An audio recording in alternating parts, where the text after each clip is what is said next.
The power of God has freed us.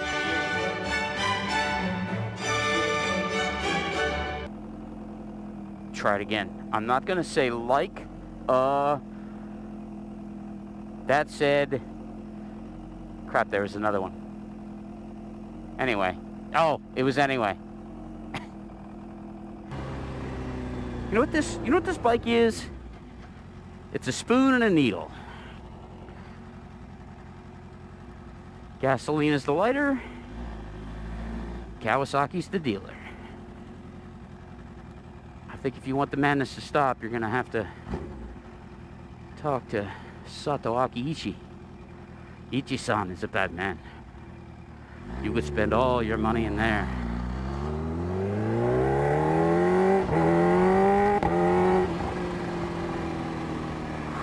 Ooh, it's so good.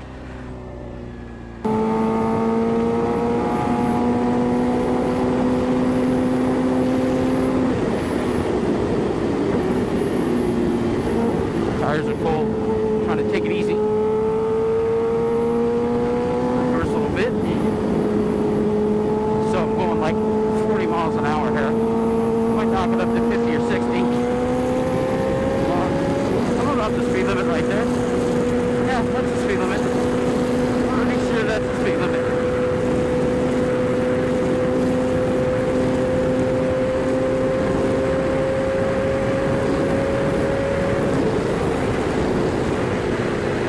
Nope, that is not the speed limit.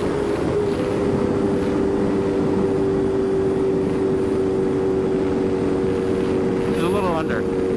Feel bad. I hope there's nobody stuck behind me. I don't want this vlog to turn into a Nancy negative deal where I complain about stuff all the time. However, I was on the internet last night. Some guy's asking questions about the H2 and should he get one and how fast can you make it go. And of course, there's always one guy. I take it back. It's never just one. It's a whole bunch. This guy gets on there. He starts talking about how the H2 made to match the H2R. But all the guys that say that shit have never seen an H2R, much less ridden one. Now, having had a great deal of experience on both motorcycles, I can tell you in no uncertain terms that there is no way on the face of God's green earth that an H2 can touch this. And that's not self-aggrandizing. That's not me bragging. That's not me sour grapes and, oh, he spent a bunch of money on an H2R. No, he mad because Brock Davis is beating him with an H2. No, trust me. If the H2 could or would beat this, I would have sold this when I had the chance and gone right out and bought H2 and modded it up if there was any possibility. What this bike does past 10 grand, and you haven't seen it yet because I don't have a camera anywhere secure enough to record it.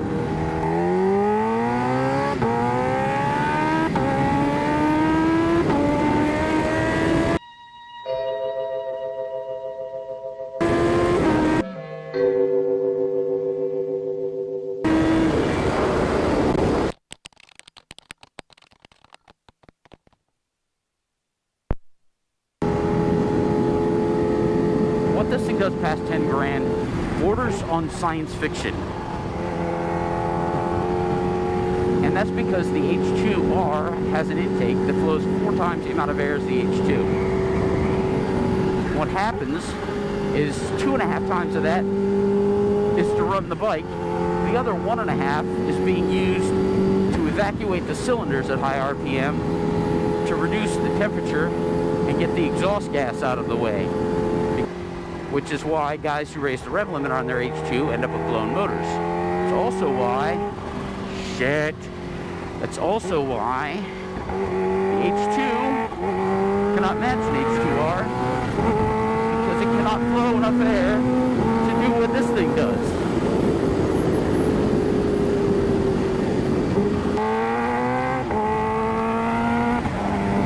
Oh, that was rough.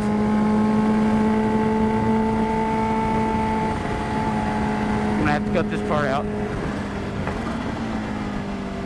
and this part.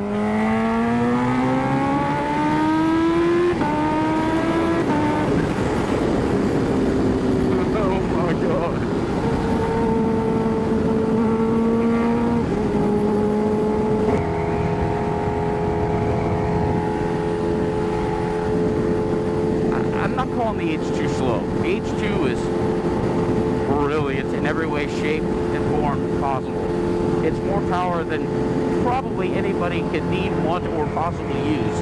This thing here, I'm running it right now in traction control 2-. Like, it's such a handful, even neutered, that I'm having trouble with it. The H2 is probably the smart move. You know, like, if you want to go fucking fast, buy the H2. If you want to hang a painting with a sledgehammer, buy the H2R. I don't know. Well, I do know. I bought this because if I had the H2 and I modded it, I probably couldn't outride the... Is that thing going the wrong way on the freeway? What the hell was that? I had the H2 and I got to the point where I was going to start modding it.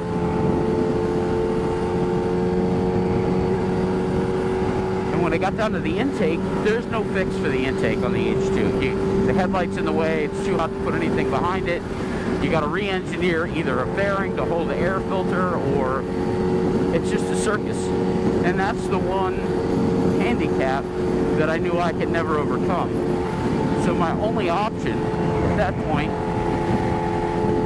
was to buy the H2R. If there was an intake solution, I'd consider trying to work out an H2R, because guys have figured out the cams and there's always an exhaust and that kind of stuff. But you can't overcome physics. And the intake on this thing's crazy. Obviously, it flows an obscene amount of air, but it also is really clever. In the middle of the runner, which is twice the size of the standard H2 runner, there's a slight pinch in it, which creates a Venturi effect.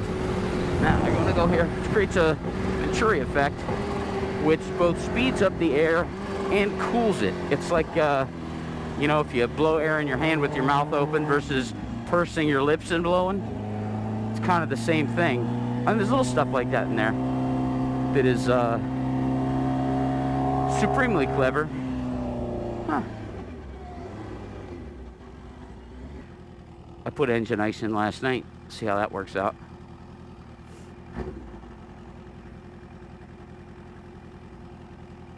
And now my legs are on fire. Dude, if this light doesn't turn green soon, I'm gonna melt.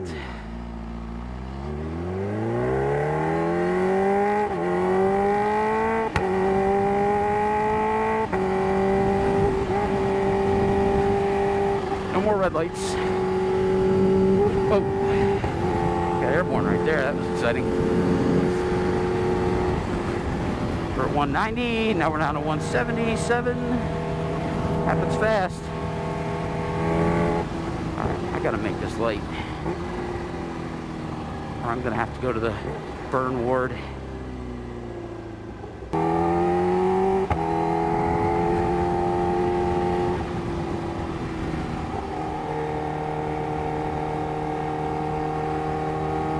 $165. Now we're doing good.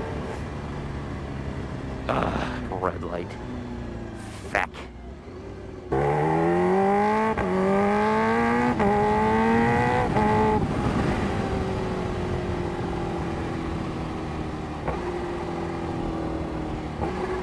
So glad I put fans on this thing.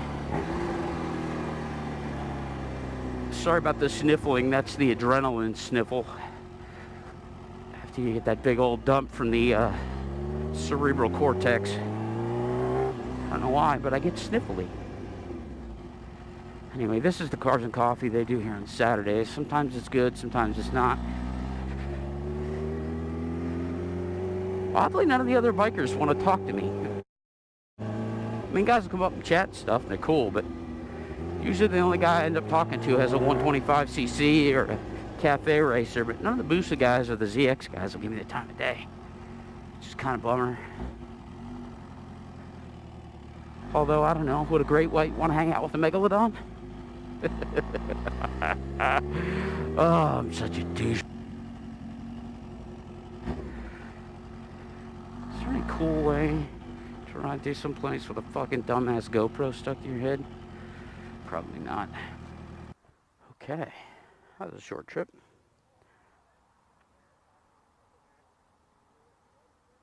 No, I'm not listening to Kelly Clarkson. You're a liar.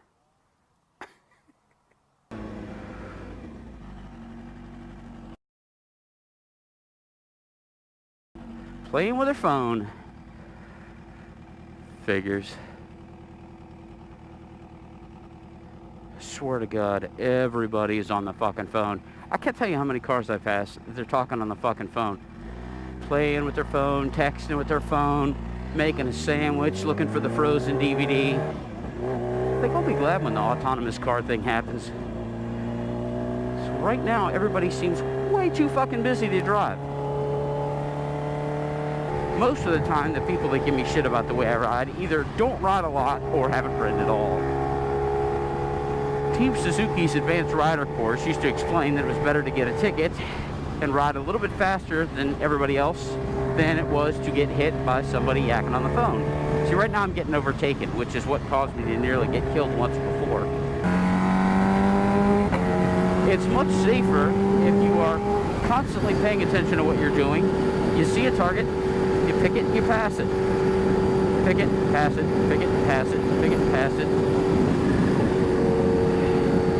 The idea being that I'm not lollygagging and I'm not giving anybody the opportunity to run over me. I gotta stop saying lollygagging. It seems like these nervous tick words keep popping up, and like when I eliminate one, except for like, I'm gonna have to hang on to that one because I'm a big fan of Valley Girl. Get rid of one, I managed to pick up a new one. Let's get out of here. See, riding in traffic is dumb. Just shit like that happens. Generally, it's somebody who's not paying attention, two people trying to occupy the same lane, some guy who doesn't use his mirrors, shit roads. Pick your poison. My preference is to risk the ticket, get out front, so I can scan ahead, see the freeway in front of me. I can see all the way to wherever I'm going. I don't have to worry about something magically appearing out from underneath the car. Shit, my exit's coming up. Ugh. You know when the roads are the worst? When you gotta take a leak.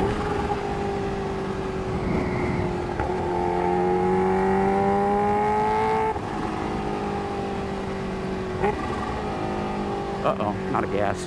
Dadgummit. Looks like I'm gonna have to go get some ethanol. Thanks, Ohio. You're fucking corn. Woo, straight road. Dirty straight road. I'm on traction control. I know I'm out of gas. Stop bothering me.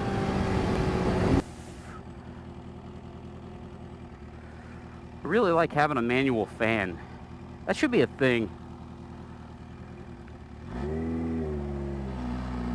Gives me the opportunity to intervene if I know it's coming.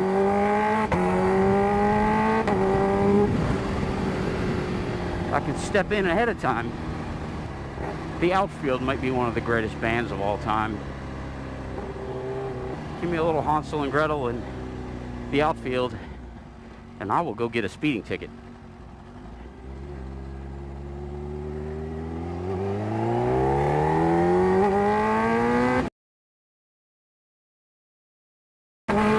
He gave me the finger. What a